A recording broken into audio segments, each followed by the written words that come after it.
Kejadian pasal 34. Pada suatu kali pergilah Dina anak perempuan Lea yang dilahirkannya bagi Yakub mengunjungi perempuan-perempuan di negeri itu. Ketika itu terlihatlah ia oleh Sikem, anak Hemor, orang Hewi, raja negeri itu. Lalu Dina itu dilarikannya dan diperkosanya. Tetapi terikatlah hatinya kepada Dina, anak Yakub. Ia cinta kepada gadis itu, lalu menenangkan hati gadis itu. Sebab itu berkatalah Sikem kepada Hemor ayahnya, "Ambillah bagiku gadis ini untuk menjadi istriku." Kedengaranlah kepada Yakub bahwa Sikem mencemari Dina, tetapi anak-anaknya ada di padang menjaga ternaknya. Jadi Yakub mendiamkan soal itu sampai mereka pulang. Lalu Hemor ayah Sikem pergi mendapatkan Yakub untuk berbicara dengan dia. Sementara itu anak-anak Yakub pulang dari padang, dan sesudah mendengar peristiwa itu orang-orang ini sakit hati dan sangat marah karena Sikem telah berbuat noda di antara orang Israel dengan memperkosa anak perempuan Yakub. Sebab yang demikian itu tidak patut dilakukan.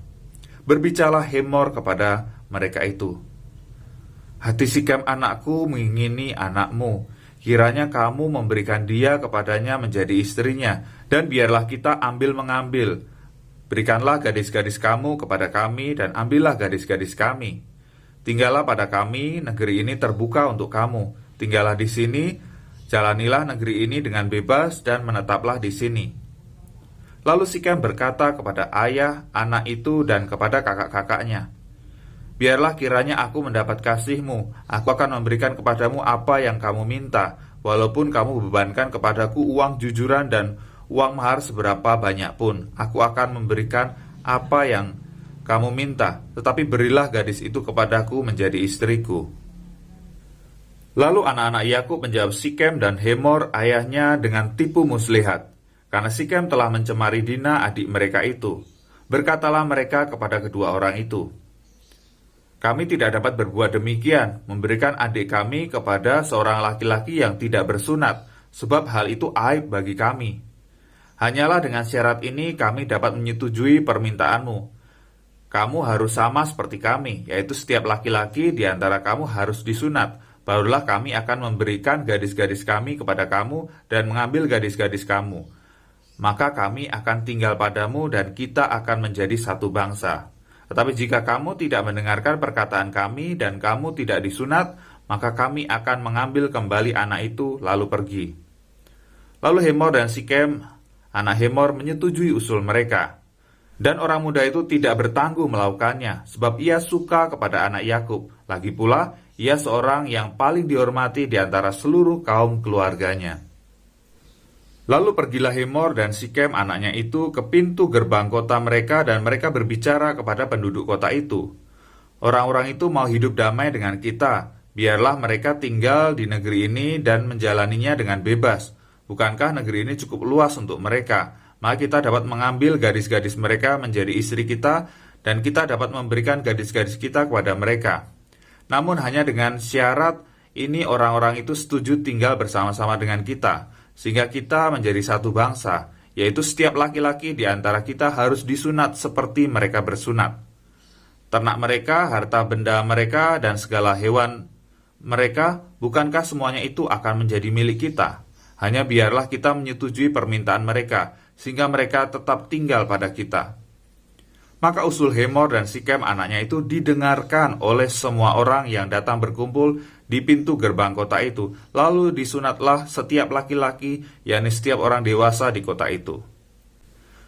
Pada hari ketiga, ketika mereka sedang menderita kesakitan, datanglah dua orang anak Yakub, yaitu Simeon dan Lewi, kakak-kakak Dina. Setelah masing-masing mengambil pedangnya, menyerang kota itu dengan tidak takut-takut serta membunuh setiap laki-laki. Juga Hemor dan Sikem anaknya dibunuh mereka dengan mata pedang, dan mereka mengambil Dina dari rumah Sikem lalu pergi. Kemudian datanglah anak-anak Yakub, merampasi orang-orang yang terbunuh itu, lalu menjarah kota itu karena adik mereka telah dicemari. Kambing dombanya dan lembu sapinya, keledainya, dan segala yang di dalam dan di luar kota itu dibawa mereka.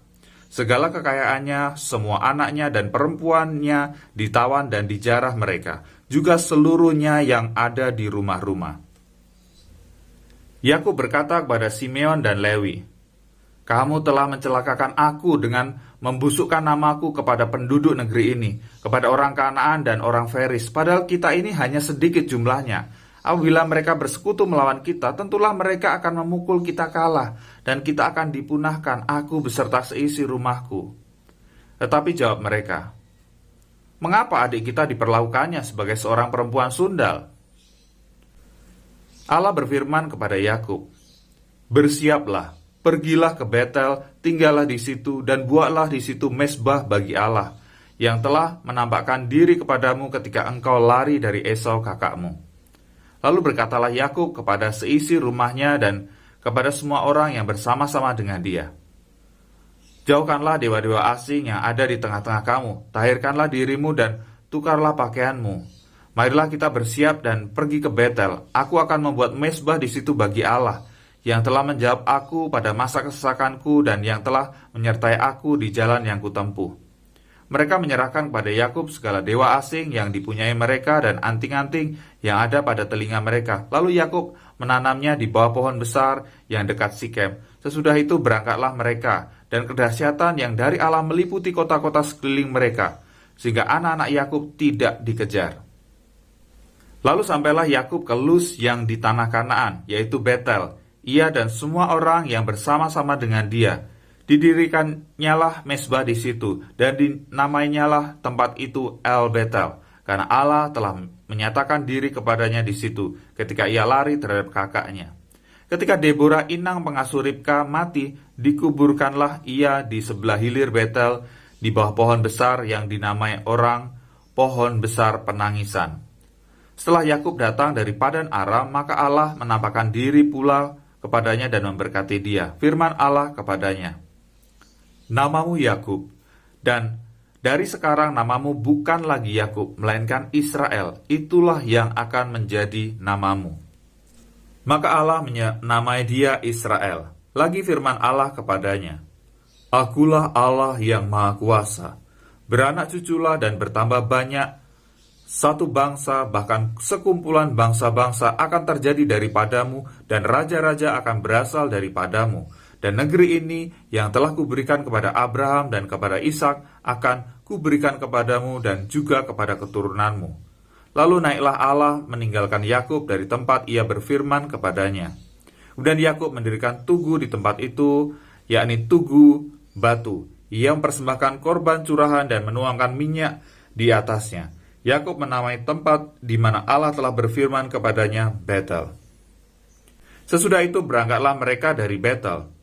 Ketika mereka tidak berapa jauh lagi dari Efrata, bersalinlah Rahel, dan bersalinnya itu sangat sukar. Sedang ia sangat sukar bersalin, berkatalah bidan kepadanya, jangan takut, sekali ini pun anak laki-laki yang kau dapat. Dan ketika ia hendak mengembuskan nafas, sebab ia mati kemudian, diberikannyalah nama Ben-Oni kepada anak itu. Tetapi ayahnya menamainya Benyamin.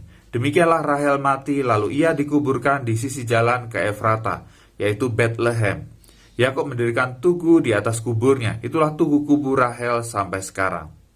Sesudah itu berangkatlah Israel, lalu ia memasang kemahnya di seberang Migdal Eder. Ketika Israel diam di negeri ini, terjadilah bahwa Ruben sampai tidur dengan Bilha, gundi ayahnya, dan kedengaranlah hal itu kepada Israel. Adapun anak-anak lelaki Yakub 12 orang jumlahnya. Anak-anak Lea ialah Ruben, anak sulung Yakub, kemudian Simeon, Lewi, Yehuda, Isakar, dan Zebulon. Anak-anak Rahel ialah Yusuf dan Benyamin, dan anak-anak Bilha, budak perempuan Rahel, ialah Dan serta Naftali, dan anak-anak Zilpa, budak perempuan Lea, ialah Gad dan Asyer. Itulah anak-anak lelaki Yakub yang dilahirkan baginya di Padan Aram. Lalu sampailah Yakub kepada Ishak ayahnya di Mamre dekat Kiryat Orba. Itulah Hebron, tempat Abraham dan Ishak tinggal sebagai orang asing. Adapun umur Ishak 180 tahun. Lalu meninggallah Ishak, ia mati dan dikumpulkan kepada kaum leluhurnya. Ia tua dan suntuk umur. Maka Esau dan Yakub anak-anaknya itu menguburkan dia.